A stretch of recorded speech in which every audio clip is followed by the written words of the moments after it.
আমাকে এত রাতে কেন ডাকলে ভাবি? এই মুহূর্তে আমাকে কেউ দেখে ফেললে সমস্যা হবে।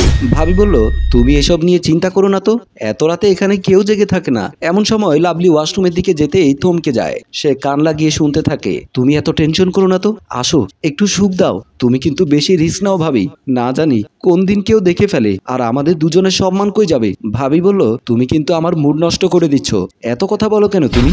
লাভলি এসব কথা শুনে যেন তার মাথায় আকাশ ভেঙে পড়ল। সে কল্পনাও করতে পারছে না তার ভাবি তার চাচাতো ভাইয়ের সাথে এরকম অবৈধ সম্পর্কে লিপ্ত হবে। সে কোনো কিছু না ভেবে রুমে ঢুকে যায়। লাভলিকে রুমে দেখে রুমকি ভাবি আর রাসেল দুজনেই চমকে ওঠে। তারা দুজনেই দুজনকে ছাড়িয়ে নিয়ে কাপড় ঠিক করতে করতে উঠে যায়। ভাবি বলল, লাভলি তুই এই সময় আমার রুমে কেন?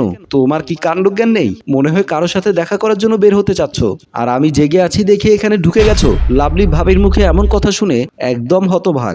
রাসেল হাত জোর করে বলল, দেখ লাভলি, যা দেখেছিস ভুলে যা, আর রুমকি ভাবি তুমি ওকে ম্যানেজ করো, আমি এখন যাচ্ছি।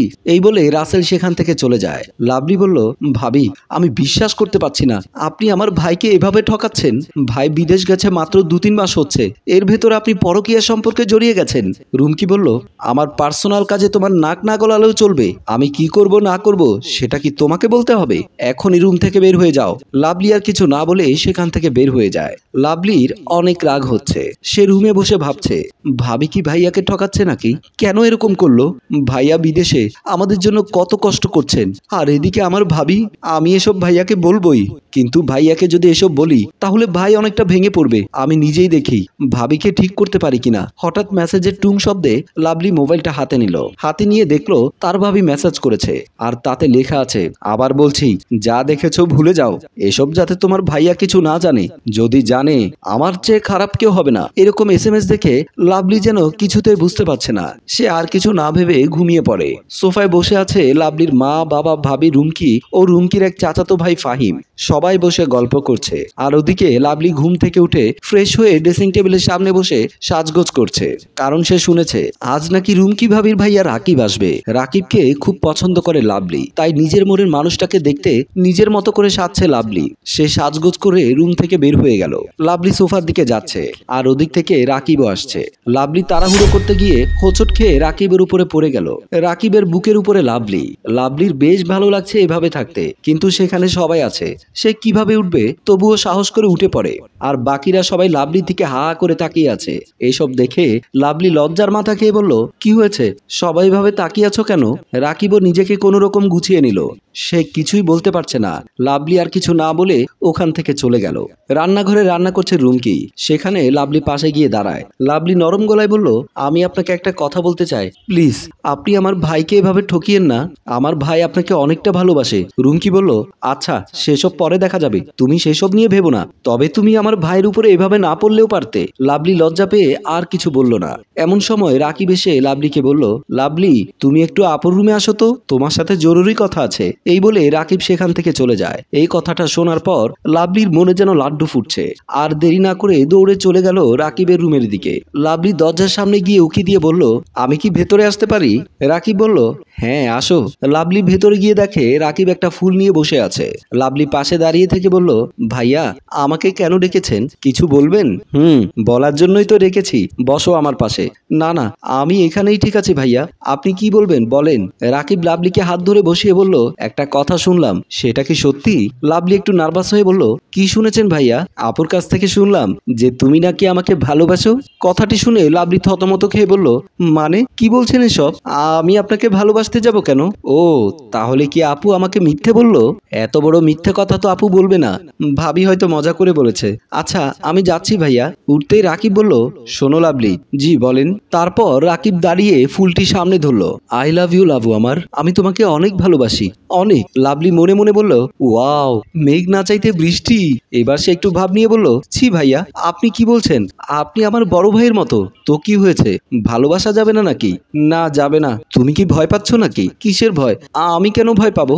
এমন সময় রুমকি এসে বলল, লাভলি মা তোমাকে ডাকছে, যাও গিয়ে দেখো কেন ডাকছে।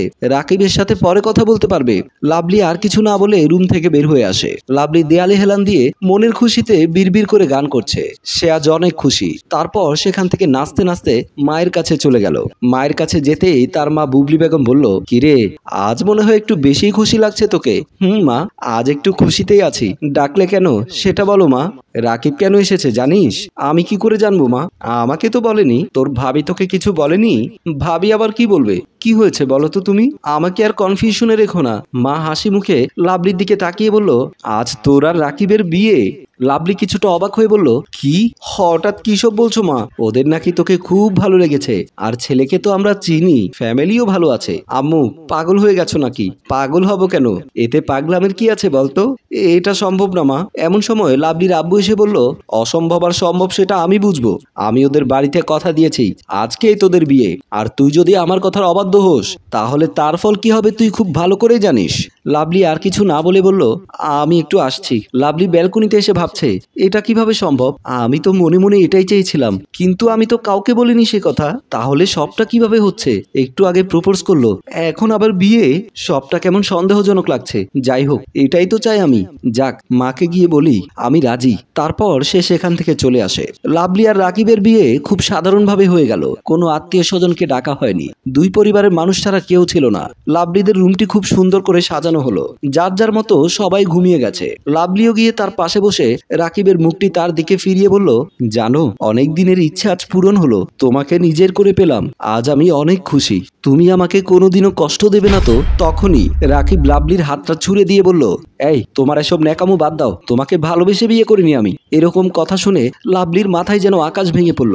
সে কাঁদো কাঁদো গলায় বলল, মানেটা খুব সহজ। তুমি সবসময় আমার আপুর পেছনে লেগে থাকো, আর আপুর কথা মতোই আমি তোমাকে বিয়ে করেছি। কয়েক মাস পরেই তোমাকে ডিভোর্স দিয়ে দেবো। লাভলি কান্না করতে করতে রাকিবের হাত দুটি ধরে বলল, প্লিজ তুমি বলো, যা বলছো সব মিথ্যে। তুমি জাস্ট আমার সাথে দুষ্টামি করছো।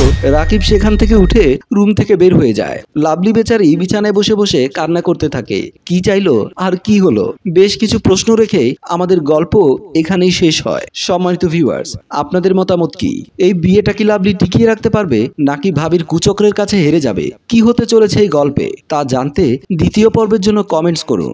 গল্প ভাবনায় হাশেম রাজু, পরিচালনায় রেজাউল কবির চৌধুরী, প্রযোজনায় আব্দুল মজিদ। গল্পটি ভালো লাগলে লাইক, কমেন্ট এবং শেয়ার করুন। ধন্যবাদ।